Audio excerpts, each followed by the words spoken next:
So, if I'm a district administrator or a principal trying to make decisions about bringing in certain technologies into my district, what are some questions that you think folks should be asking themselves, or what are some uh, paradigms that they should have as they're trying to choose the right provider for their schools or their district? That's a great question. And that's actually been a challenge, a growing challenge over the last, I would say, 10 years, is schools are getting more technology, they're getting more devices, but they're not necessarily leveraging them to their fullest. Right. And I think many districts are oversaturated with programs, that there's not enough time in the day to train all the teachers on all the things because it's a one off here and a one off there, and this teacher wanted that, and this school wanted that. And there's a lot of them, honestly, that sit and don't get used, and it's a waste of money, and it's a waste of time if you're going to do kind of a little bit of training and then nobody uses it. So, number one, I would recommend doing a real, honest audit of all the things you have and who's using what, and are things being used. And really, less is more. I think looking for a handful of quality programs and technologies that are really going to support your specific school or district's mission, your, again, being honest with yourself. Where are we at technology wise, and where are we going, which is probably the most important question. And how can we kind of pare back, kind of prune back, and then really be intentional and strategic with the decisions we make. And then on the other hand, not just doing what everyone else is doing. I know that is a big thing in education. People like to see someone else try it first.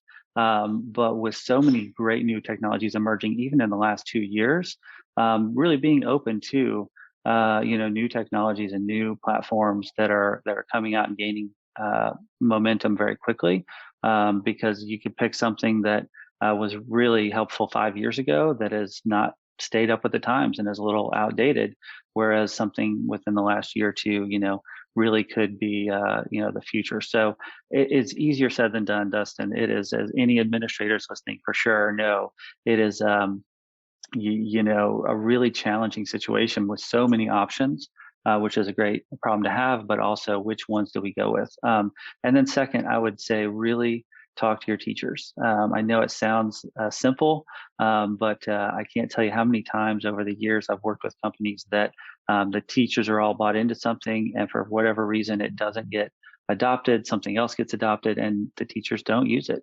It's got to be something that the teachers are bought into, and look for partners that are really looking to be your partner, that aren't just a vendor of a software. I would look for partners that aren't charging you by the hour for support, and I would look for vendors that don't have a multi-day training. If it takes multiple days to train you on a platform, it's probably not going to be used because it's not intuitive and easy. It's got to be easy to use. Many programs now don't even really need training.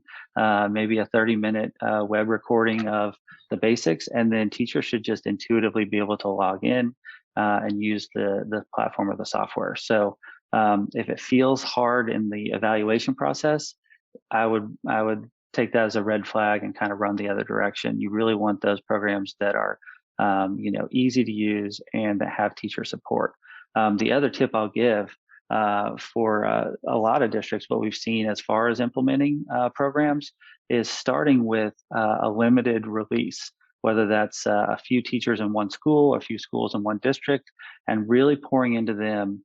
And look for those ones where you know that they'll embrace it and they'll be your champions, and have the other schools or the other teachers go, wait a minute, why didn't I get that?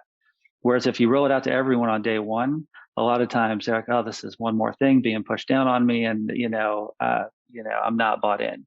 But if you get them, seeing someone else using it and talking about it, being excited about it, then they're going to want to jump on. It's a little bit of psychology involved there, but that's really worked. And that doesn't have to be multiple years. That could be weeks or months that you kind of roll it out, and you have a little bit of scarcity to create that demand, even within your school or within your district. And once people get to using something that's working, then you're off and running.